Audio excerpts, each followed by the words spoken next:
Hello my amazing students, this is Mrs. A and I am here with 9.6 of Intermediate Algebra and we are solving radical equations. So I have some problems here for you and we're going to solve radical equations by squaring both sides. Okay, so we're going to go through a step process. We're going to isolate a radical, square both sides, and then simplify. Sometimes as we get to more complicated problems, we will have two radicals and we may have to isolate them twice, okay? So we're going to isolate this one. We've got this one all by itself, so we're going to square both sides. Always whole sides, never individual parts. So the square root of x squared gives me just the x that's under the radical. And then 7 squared is 49. So x is 49 and we have solved that very simple equation. If we plug 49 back into the original equation before it was squared, we get the square root of 49 is 7 and 7 equals 7, which is true. Okay, so then we look at the second problem. And we have the square root of b minus 8 is equal to 2. So we already have a radical isolated, so now we will square both sides. And when we square the radical, we get the part that is under the radical, the radicand, okay? And when we square the 2, we get a 4. So we're squaring both whole sides. And then, since we want to get to b, we're going to add 8 and add 8 to the other side.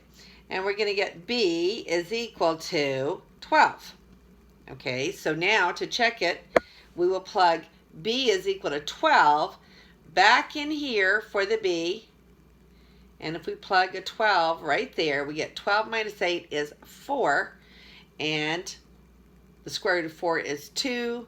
And there was a 2 on the other side. So when we check it, we're doing it without back into the original equation. Now, those two worked out just fine. We squared them, we solved them, and then we plugged it back in. When we solve problems with radicals and we square both sides, sometimes we can get extraneous solutions, and that's just a big word meaning extra solutions. And they are solutions that do not solve the original problem. Now, I'm going to show you a little demonstration about why this happens. So I'm going to start with a false statement. I'm going to say that 5 is equal to negative 5. And you're going to say, well, no, Mrs. A, 5 is not equal to negative 5. That is not true. But if I took that not true statement, that false statement, and I squared both sides of that equation, then I get 5 squared is 25.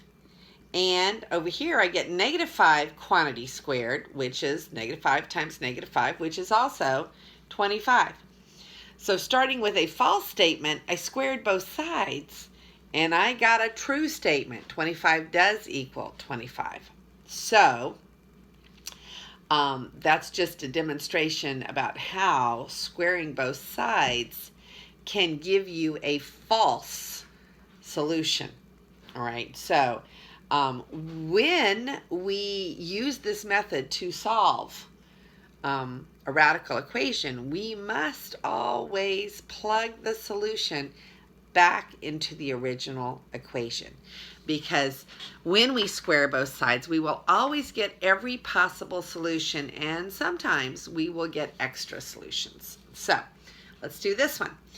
When I do this one, I'm going to subtract. I'm trying to get the radical by itself on one side. That's the first step. So I'm going to subtract the 7 and subtract the 7.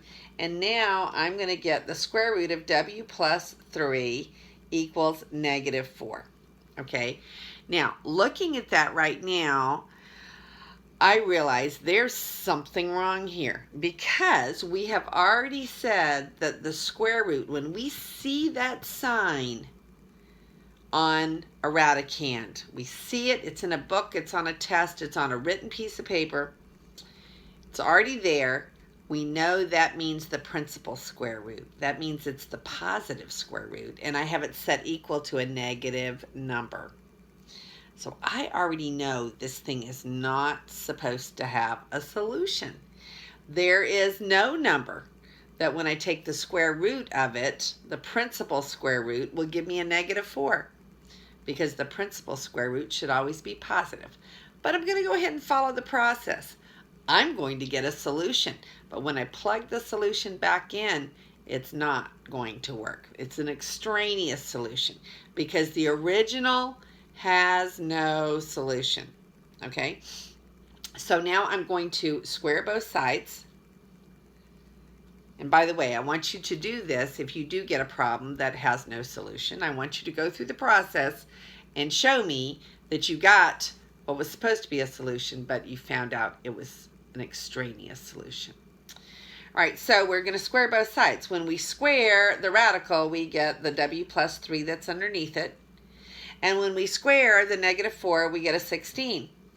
Okay, so w plus 3 is 16. We're going to take away a 3. We're going to take away a 3 from the other side. And we're going to get w is 13. Okay, so that looks like that would be the solution. But then when I plug 13 back in, I get 13 plus 3 is 16. And the square root of 16 is +4. And then this one is a -4, and they do not equal each other. Okay, so 4 does not equal -4. Therefore, back in the original equation, it is not a solution. It was only a solution of the squared equation. All right, so this is a good example. This was not a solution. It was an extraneous solution, and although it solved the squared equation, it did not solve the original. We have to cross it out, and the answer would be no solution. Okay, so here we go with another equation. Right, we're trying to get the radical by itself. So we're going to add 2 to both sides. We add 2, and we add another 2 over here. So now we get the square root of 2y plus 4. The 2's go out, and on the other side I get a y plus 2. Okay, now this one very well could have a solution. We don't know. We're going to have to go through the process. So now we're going to square both sides, never individual terms. Square whole sides. When we square the radical, we just get 2y plus 4. When we square a binomial, we have a pattern for that. Remember, the pattern is, let's see if I got a place to write. I'm going to write it down and then I'll erase it. A plus b, quantity squared, is equal to a squared plus twice ab plus b squared.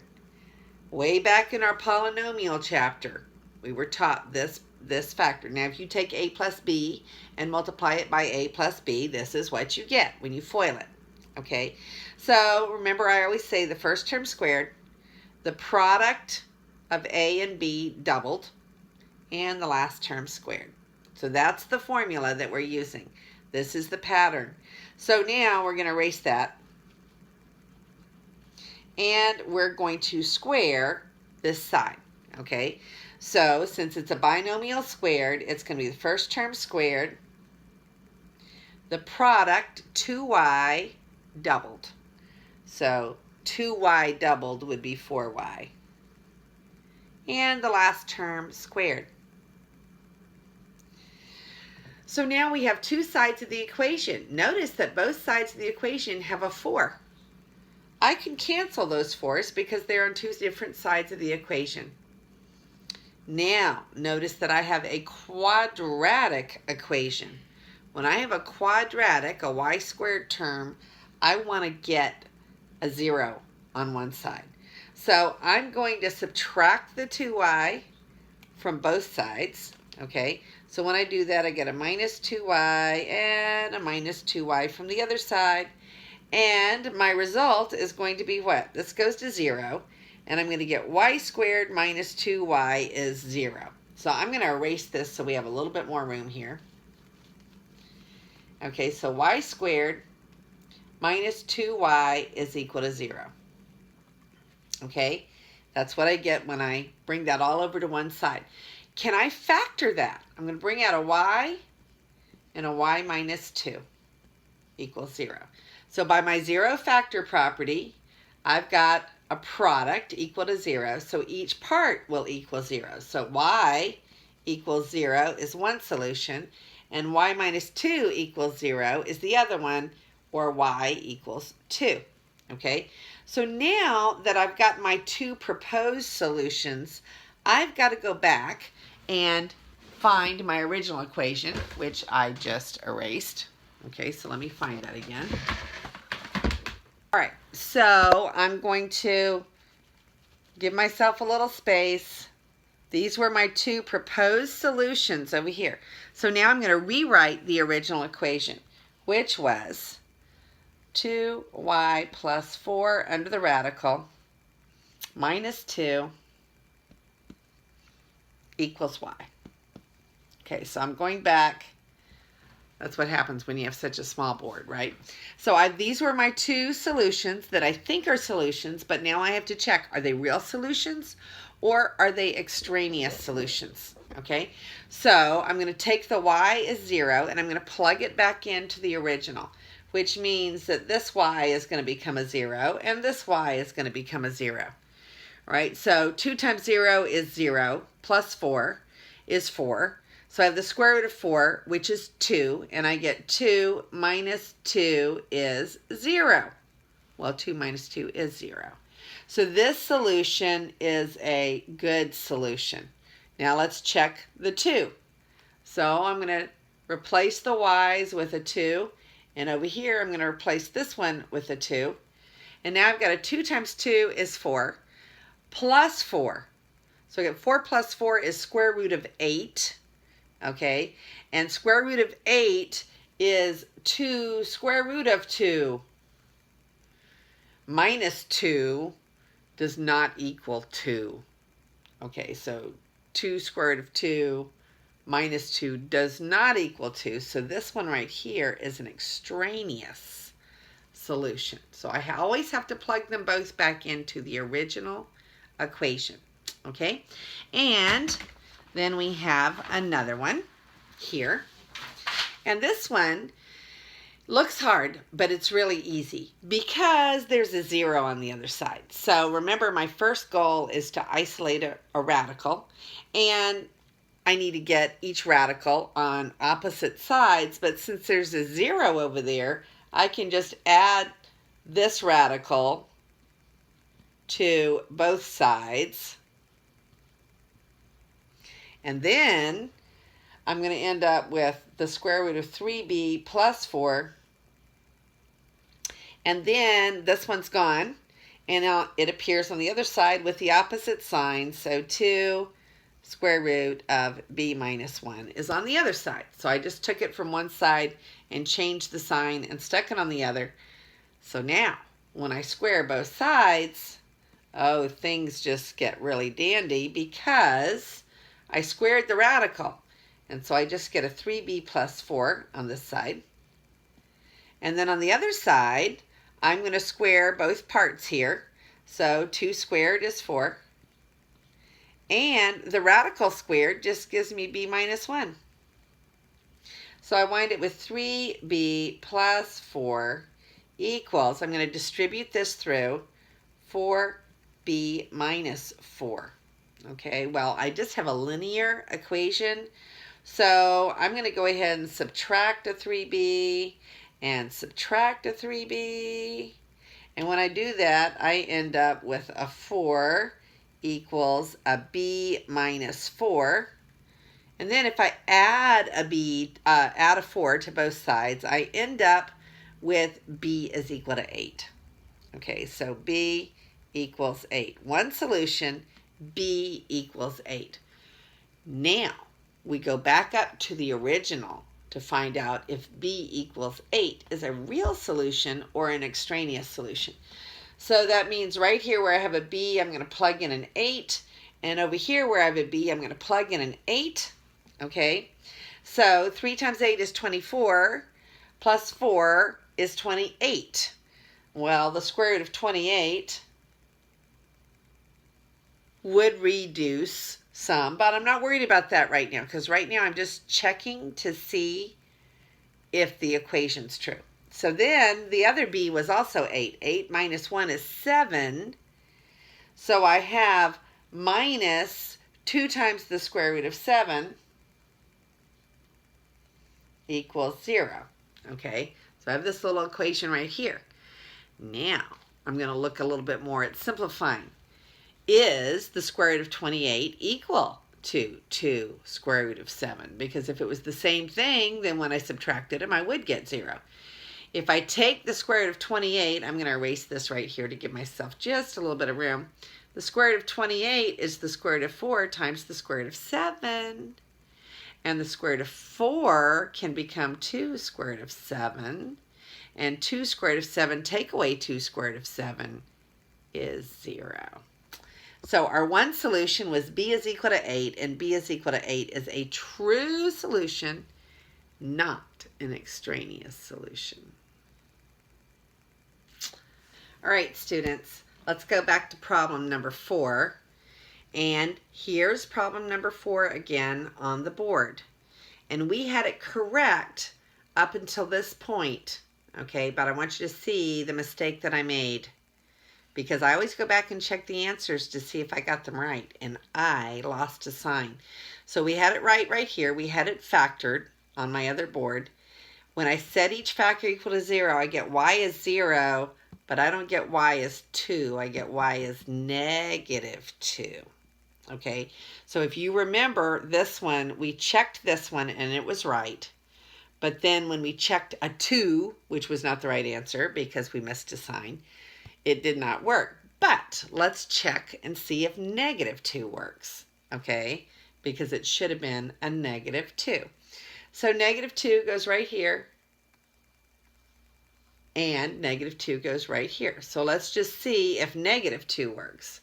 So we get a negative 4 plus a 4 is a 0. Okay, square root of 0 is 0. So 0 minus 2 is negative 2. And on the other side, I have a negative 2. So the solution y is negative 2, which is what that should have been, does work and does check. And I'm very sorry for that mistake. All right, so now we're going to start with problem number 6. And this one just says square and simplify.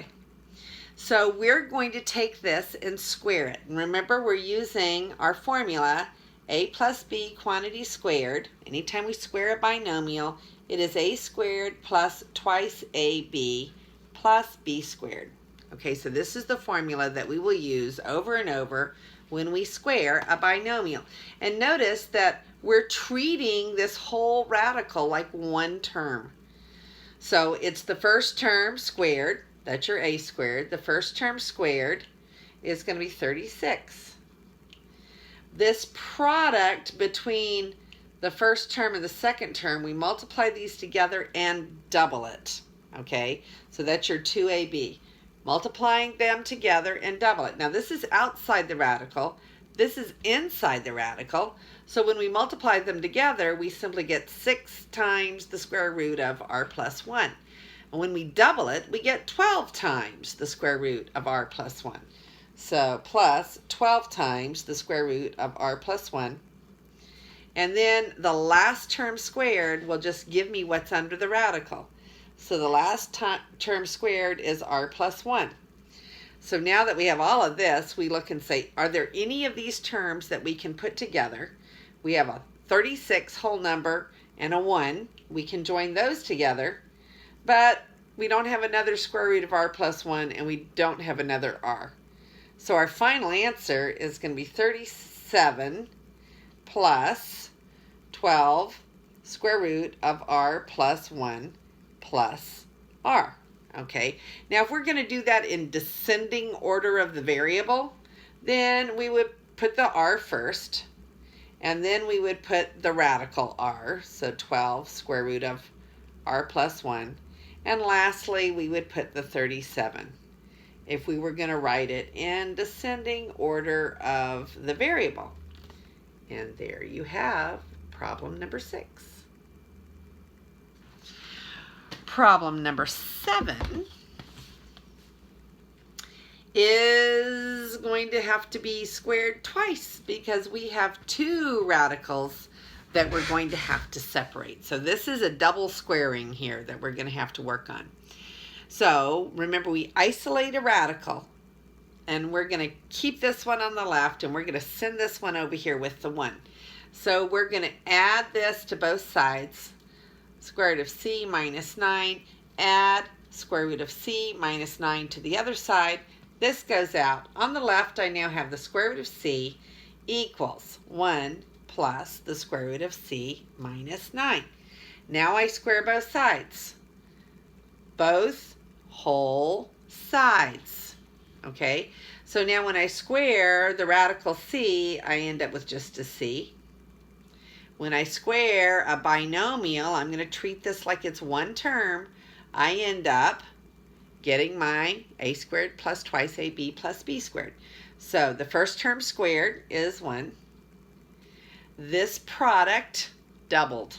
Okay, so 1 times the radical is just the radical. Doubled is going to give me 2 square root of c minus 9. And then the last term squared is going to take off the radical, c minus 9. Okay, so now notice I still have a radical term left. So now I'm trying to get that radical term on one side by itself. But notice how cool this is. I have a c on the left and a c on the right that I can just subtract from both sides. So they cancel out. So now I've got a 1 minus a 9. So I've got 2 square root of c minus 9 minus 8 equals 0, because this went to 0. And 1 minus 9 is negative 8.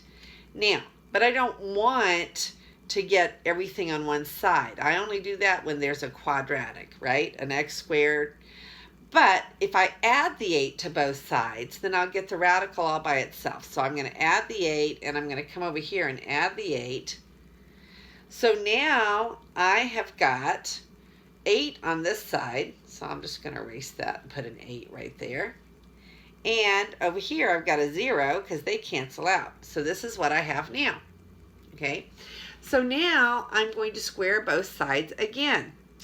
But wouldn't it be easier to do if I just went ahead, you see I have a 2 outside the radical and I have an 8. Can I divide both sides by 2? I'm going to do that. I'm going to divide this side by 2. I'm going to divide this side by 2. Okay, so now I've got 4 is equal to the square root of c minus 9. Okay, so now can I square both sides? It's a little bit easier. I'm going to square the left-hand side, and I'm going to square the right-hand side. Okay, 4 squared is 16, and the radical squared just gives me what's under the radical. So I have c minus 9 equals 16. If I add 9 to both sides, then I get c is 25. So my proposed solution is c is 25. So now let's see if c is 25 is a true solution or an extraneous solution. So I have to go back up here to the original equation. This was my original equation right here. Okay, so pretend this little line through there is not there. So I had the square root of c. So I'm going to put a 25 in here. Square root of 25 is 5. And then that's 25. 25 minus 9 is 16. The square root of 16 is 4. Is 5 minus 4 equal to 1?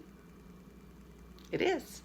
So this c is 25 is a true solution, not an extraneous solution.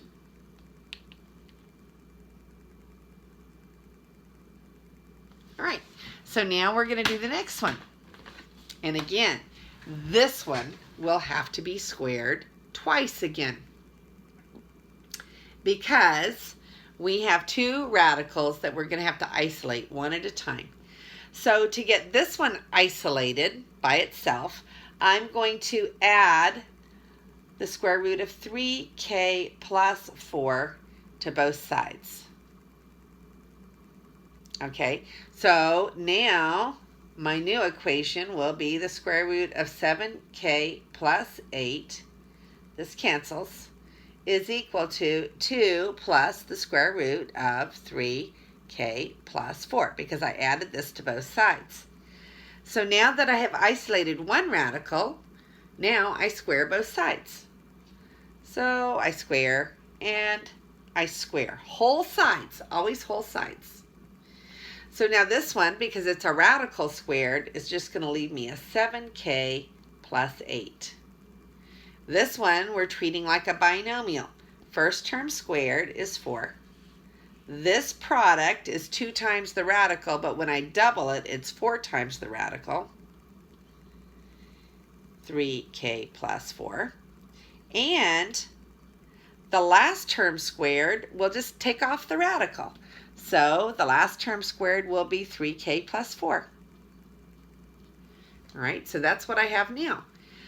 So now I look and say, what can I do? Because I really want to get this all by itself on one side. I want to get everything else over to the other side. Okay, so notice that I have a 4 plus a 4. Well, 4 plus 4 is 8, and on the other side I have an 8. So can I cancel the 8 with the 4 plus the 4?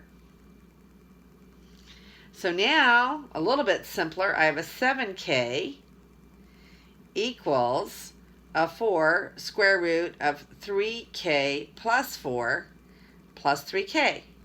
But again, I want to get this radical all by itself. So I'm going to subtract the 3k and subtract the 3k from that side. When I do that, then this one's going to disappear because they cancel. And this one's just going to become 7k minus 3k is a 4k. So we're going to write a 4k there. But then look how cool. I've got a 4k is equal to 4 times the radical. Can I divide both sides by 4? And when I do, both of those 4s are going to cancel out. I divided by 4, I divided by 4. So now this is what I've got. Now I have my isolated radical. Now I'm going to square both sides. Okay, so now I end up with k squared. And then on the right, when I square the radical, I just get what's under the radical is 3k plus 4. Okay, now this one is quadratic. Because it's quadratic, we want to get everything on one side and a 0 on the other. So I'm just going to subtract all of this and bring it to the other side. And I get k squared minus 3k minus 4 equals 0. Now look at that. Does that factor? All right. And it does factor. I'm going to borrow another board here for just a second. We'll just use the bottom part of this board. Okay, so I've got k squared minus 3k minus 4 equals 0. If I factor it, k minus 4, k plus 1, does that FOIL to give me my polynomial that I desire? Okay, I've got k squared, a minus 4k, and a plus k. It gives me my negative 3k and then a negative 4 on the end. So it does work. So now what are my two proposed solutions? I've got a k minus 4 equals 0, or a k equals 4. And I have a k plus 1 equals 0, or a k equals negative 1. Okay, so we have two solutions that we need to check. So let's take those two solutions. K is 4 and k is negative 1. K is 4 and k is negative 1. And we're going to go back up here to, see, I wrote those down, my two proposed solutions. I'm going to go back up here. I'm going to erase this, and I'm going to get back to my original equation right there. Okay, so now let's try k is 4. If I plug in k is 4 over here and k is 4 over here, let's see what we get. 7 times 4 is 28. 28 plus 8 is 36. So I get the square root of 36 is just a 6. Okay, so now 3 times 4 is 12, plus 4 is 16, and the square root of 16 is 4. Is 6 minus 4 equal to 2? It is. So this one right here is a good solution. K equals 4 is a good solution. So now let's check k is equal to -1. So instead of plugging in a 4, we're going to plug in a -1 for our k and a -1 for our k, and we're going to check that solution. 7 times -1 is -7, plus 8 is 1. So the square root of 1 is 1. Okay, so then I end up with 3. 1 times 3 is 3, plus 4 is 7. So I get 1, oh, excuse me, that's a -3. That's a -1 times a 3. -3 plus 4 is 1. Square root of 1 is 1. So I end up with 1 minus 1 is 2. 1 plus 1 is 2. Not 1 minus 1 is 2. So this one did not work. Therefore, I cross out the k is -1. That's an extraneous solution. But the true solution is k equals 4.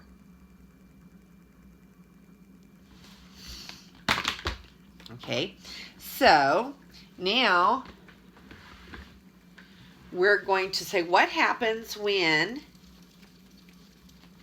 we have something like cubed roots.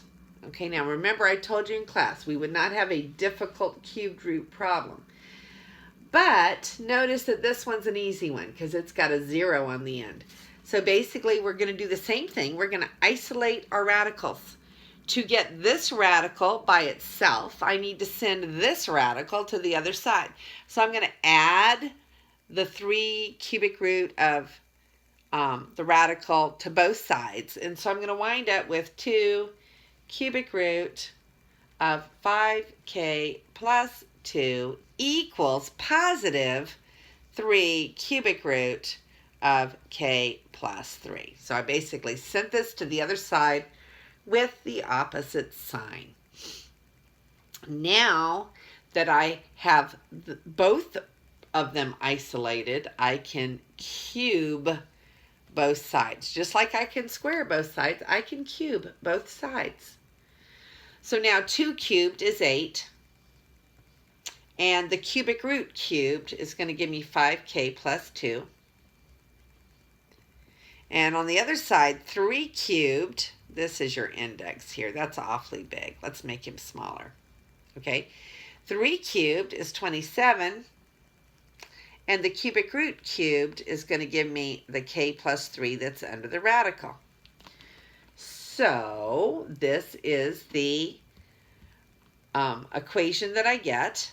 And I'm going to end up getting 40k plus 16 when I distribute that. And 27k plus 81. 27 times 3 is 81. So this is just linear. So we really want to get everything on one side of the equation. So I'm going to borrow another board here. Okay, so if I get my k's on the left, I got 40k, take away a 27k. So I'm going to subtract the 27k from both sides, and that's going to leave me with a 13k on the left. Okay, and then I want to get the 16 over on the other side. So subtract 16, and 81 minus 16 is going to be, okay, when we subtract, that's going to be a 65. Yep, 65. So we're just going to write a 65 here. Okay, so my equation simplifies down to here. So now if I divide 65 by 13, I get 5. 5 times 3 is 15, carry your 1, and 65 divided by 13 is 5. So our proposed solution is K is 5. Okay? So I go back up to my original, which was on this board, and I plug in K is 5 to check and see is it a real solution or an extraneous solution.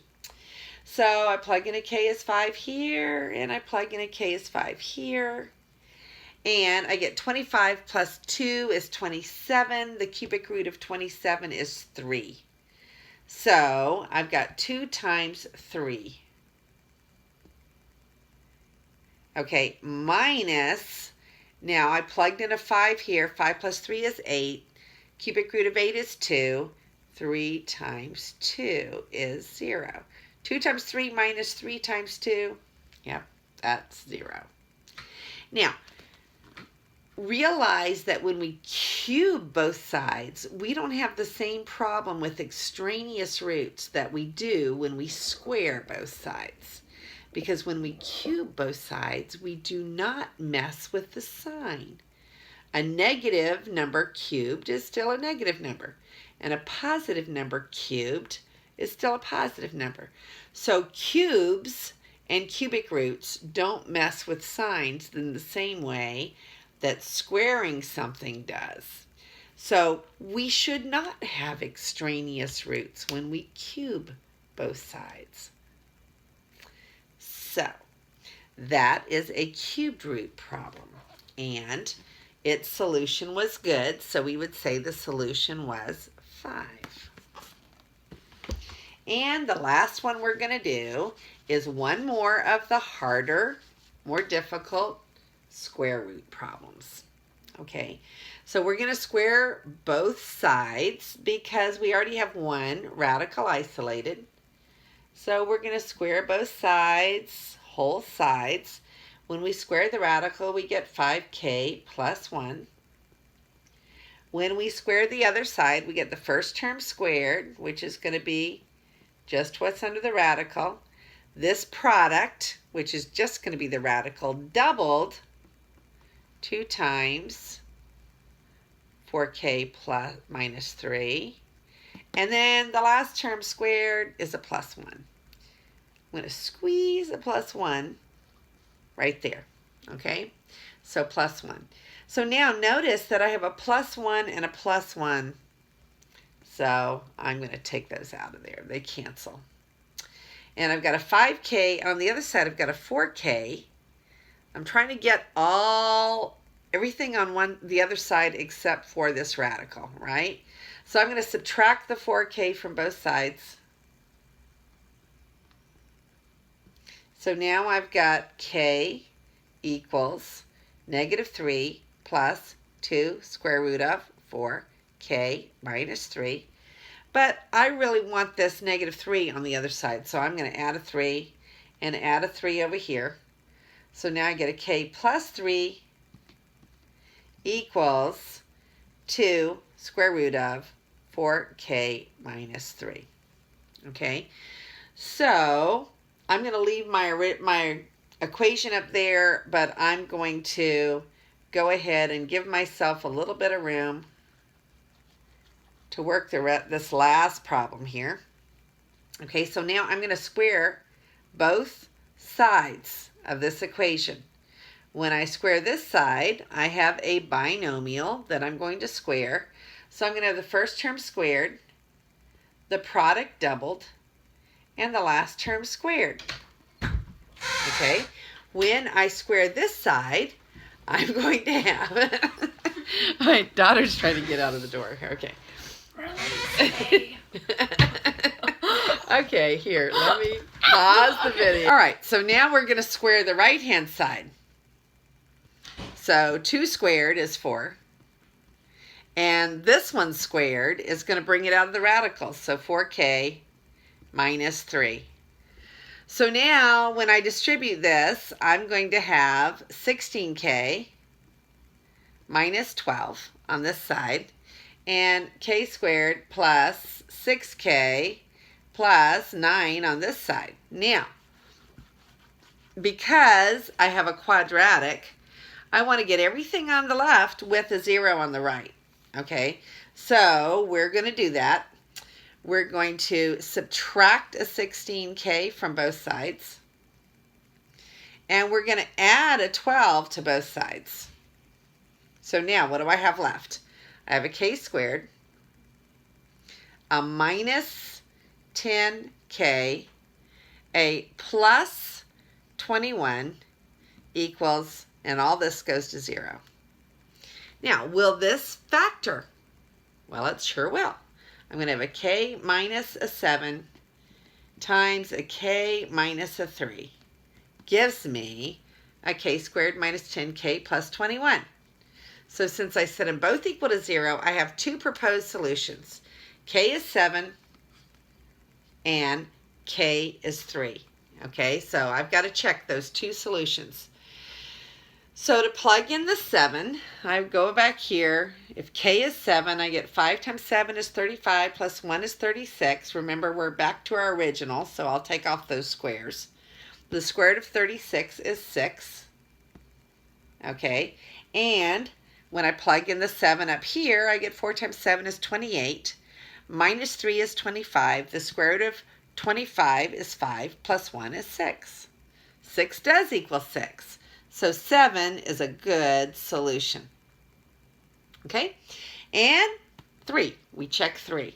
If we plug in the 3, we get 3 times 5 is 15 plus 1 is 16. Square root of 16 is 4.